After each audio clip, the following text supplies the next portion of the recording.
Reservation ಕೊಟ್ಟರು, ನಿಜವಾದ ಮೂಲ ಅಸ್ಪೃಶ್ಯ ಜಾತಿಗಳು ಕೊಟ್ಟರು. ರಾಜಕಾರಣಿಗಳು ನೇರವಾಗಿ ಹೋಗ್ಬೇಕಾಗಿ ಎಲ್ಲ ಜಾತಿಗಳನ್ನ ತುಂಬಿಕೊಂಡು ಬಂದ್ರು. ಇವತ್ತು ಲೆಫ್ಟರ್ ಏನೇ ಆಗಿದೆ, ರೈತರು ಏನೇ ಆಗಿದೆ ಅನ್ನಲ್ಲ, ಲೆಫ್ಟರ್ ನಾಯಕರುಗಳು ರೈತ ನಾಯಕರು ಇಬ್ಬರು ಸೇರ್ಕೊಂಡು ನಿಜವಾದ ಹಳ್ಳಿಯಲ್ಲಿರ್ತಕ್ಕಂಥ ಬಹಳ ಜನರಿಗೆ ಅನ್ಯಾಯ ಮಾಡ್ತಾ ಇದ್ದಾರೆ. ಇದು ಸತ್ಯವಾದ ವಿಚಾರ. ಇವತ್ತೇನು ಇವತ್ತು ಲೆಫ್ಟ್ ನಾಯಕರು ಅಂತ ಹೇಳ್ಕೊಳ್ತಕ್ಕಂಥ ನಾಯಕರು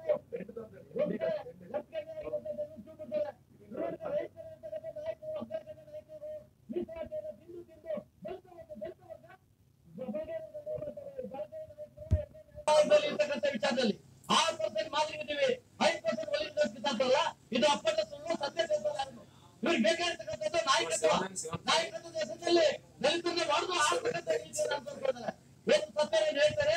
ಇವತ್ತು ನಾನು ಹೊಸಪೇಟೆ ತಾಲೂಕಲ್ಲಿ ವಾಸ ಮಾಡ್ತಾ ಇದ್ದೇನೆ. ನಾನು ಏಕೆ ಅಂತ ಪರಿಸ್ಥಿತಿ ಒಲೆಯ ಏಕೆ ಅಂತ ನಾನು ಬರ್ತೇನೆ ಅಥವಾ ಅದೇ ಮಾದಿಗ ಬರ್ತೇನೆ. ನಾನು ಏಕೆ ಅಂತ ಪಕ್ಕದ ತಾಲೂಕು ಹೋದ್ರೆ ಏಕೆ ಅಂದ್ರೆ ಮಾದಿಗ ಆದಿ ಕರ್ನಾಟಕ ಅಂದ್ರೆ ವಲಯ ಅಂತ ಒಂದು ತಾಲೂಕು, ಒಂದು ತಾಲೂಕಲ್ಲಿ ಮಾದಿಗ ವಲಯ ಮಾದಿಗ 5+6 11% ನಿಜವಾದ ಅಸ್ಪೃಶ್ಯರಿಗೆ ಅವಕಾಶ ಸಿಗಿದೆ. ಈ ಸದಾಶಿವ ಆಯೋಗ ಸತ್ಯ ಮಾದಿಗ 6% ಒಲಿದಿದ್ದಾರೆ, ಮಾದಿಗಿದ್ದಾರೆ 5% ಒಲಿದಿದ್ದಾರೆ, ಮಾದಿಗಿದ್ದಾರೆ. ಈ ಸತ್ಯ ಮಾದಿಗ ನಾಯಕ ನಾನು ಕಾಂಗ್ರೆಸ್ ಬಿಜೆಪಿ ಇವ್ರು ಮಾತ್ರ ಗೊತ್ತು. ಇವ್ರಿಗೆ ಮಾದಿಗ ಅನ್ಯಾಯ ಅಂತ ಹೇಳ್ತಕ್ಕಂಥ ಹೇಳಿದ್ರೆ ತನ್ನ ಮಕ್ಕಳಿಗೆ MLA ಬೇಕು, ನನ್ನ ಮಗನಿಗೆ MLC ಬೇಕು, ಜಿಲ್ಲಾ ಪಂಚಾಯತಿ ಬೇಕು, ತಾಲೂಕ್ ಪಂಚಾಯತಿ ಬೇಕು. ಅದಕ್ಕಾಗಿ ನಾಯಕತ್ವವನ್ನ ಉಳಿಸೋದಕ್ಕೆ ಮಾದಿಗ ನೆತ್ಕೊಟ್ಟದ್ದು ಒಂದು ಗುಂಪು, ಇನ್ನೊಂದ್ ಕಡೆ ಇನ್ನೊಂದು ಗುಂಪು ಇದೆ, ಬಗೆಯ ಗುಂಪು.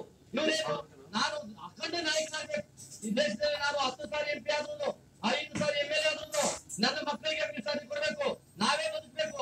ಅದಕ್ಕೆ ಬಲ್ಗೇರು ನೆತ್ಕೊಟ್ಟದು. ಬಲ್ಗೇರು ನಡುವೆ ಕಿತ್ತಾಟದಲ್ಲಿ ಟಚೇಬಲ್ ಜಾತಿಗಳು ಅನುಭವಿಸ್ತಾ ಇದಾವೆ. ಅನ್ಟಚೇಬಲ್ಸ್ ಕಿತ್ತಾಡ್ತೇ ನೀವು ಅಲ್ಲಿರೋ ಬಲ್ಗೋತ.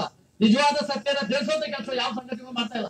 ಸಂಘಟನೆಗಳು ಮಾಡ್ಬೇಕಾದ ಕೆಲಸ ಬಡವರಿಗೆ ಅನ್ಯಾಯ ಆಗಿದೆ, ನ್ಯಾಯ ಕೊಡಿಸೋ ಕೆಲಸ ಮಾಡ್ಬೇಕಾಗಿದೆ.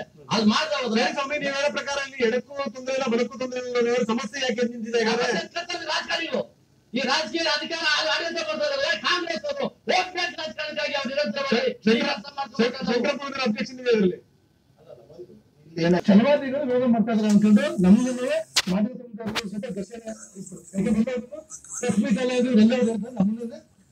ನಮ್ಮನ್ನ ಮತದೇ ಇಲ್ಲ.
ವಲಯರ್ನ ಏಕೆ ಅಂತ ಕರೀತಾರೆ, ಮಾದಿಗರನ್ನ ಏಡಿ ಅಂತ ಕರೀತಾರೆ. ಅದೇ ಪಕ್ಕ ದೇವನಹಳ್ಳಿ ತಾಲೂಕಲ್ಲಿ ವಲಯರ್ನ ಏಡಿ ಅಂತಾರೆ, ಮಾದಿಗರನ್ನ ಏಕೆ ಅಂತ ಕರೀತಾರೆ. ನನಗೆ ವಿಷಯ ಕೊಟ್ಟಿಲ್ಲ ಮಾತಾಡಬೇಡಿ. ನಿಮ್ಮಂತವರು ಯಾವ್ದಾದ್ರು ವಿಷಯ ಡೈವರ್ಟ್ ಮಾಡ್ಕೊಂಡು ಏನೋ ಮಾತಾಡಕ್ ಹೋಗ್ಬೇಡಿ. ಸತ್ಯ ವಲಯರ್ಗೂ ಮಾದಿಗೂ ಅನ್ಯಾಯ ಆಗಿದೆ. ಸದಾಶಿವ ಆಯೋಗ ಜಾರಿ ಆಗ್ಬೇಕು. ಜಾರಿ ಆಗೋ ವಿಷಯದಲ್ಲಿ ನಮ್ಗೆ ಎರಡು ಮಾತಿಲ್ಲ. ಏನು ವೈಜ್ಞಾನಿಕವಾಗಿ ಸತ್ಯ ಇದೆ, ಸತ್ಯ ಜನರು ಕೆಲಸ ಕೆಲಸ ಮಾಡಿ.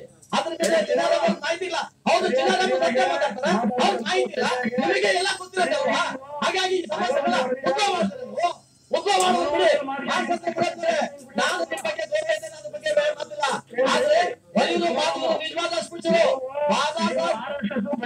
ಬಿಜೆಪಿ RSS ಬಜರಂಗ ನೀವು ನಿಮ್ ಕೆಲಸ ಏನ್ ಮಾಡ್ಬೇಕಾದ್ರೆ ಮಾಡಿ. ನಿಜವಾದ ಅಸ್ಪೃಶ್ಯ ಯಾರು? ಅಸ್ಪೃಶ್ಯರಿಗೆ ಸಿಗ್ಬೇಕಾದ ಸೌಲಭ್ಯ ಸಿಗ್ತಾ ಇಲ್ಲ. ಅದನ್ನ ಮಾತಾಡಿ.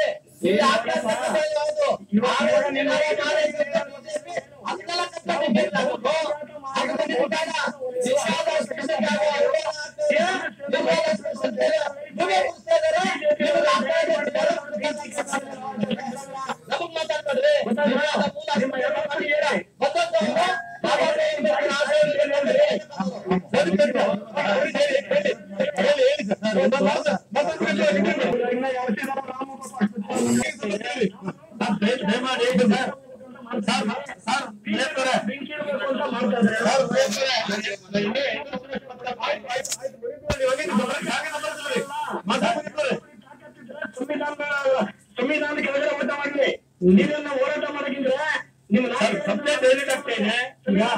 ಸಬ್ಜೆಕ್ಟ್ ಡೈಲ್ಯೂಟ್ ಆಗ್ತದೆ.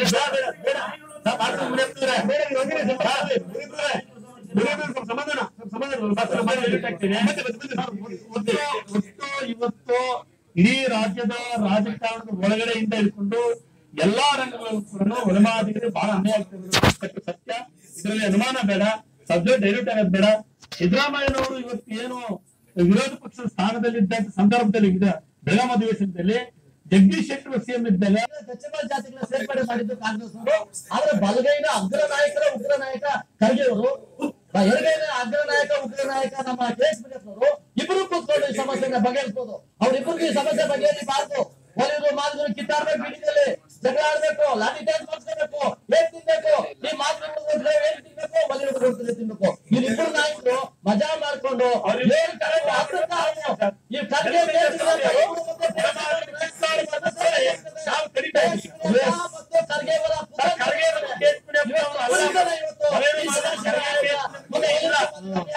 ದಯಮಾಡಿ ಖರ್ಗೆ ಮತ್ತು KS ಜೊತೆಯಲ್ಲಿ ಹೊರಮಾಡಿದ್ರು ಈ ರಾಜ್ಯದಲ್ಲಿಲ್ಲ.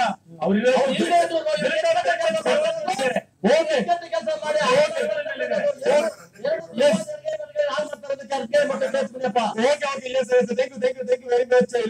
ಮಾತಾಡಿದ್ರೆ ನೋಡಿ ಇದು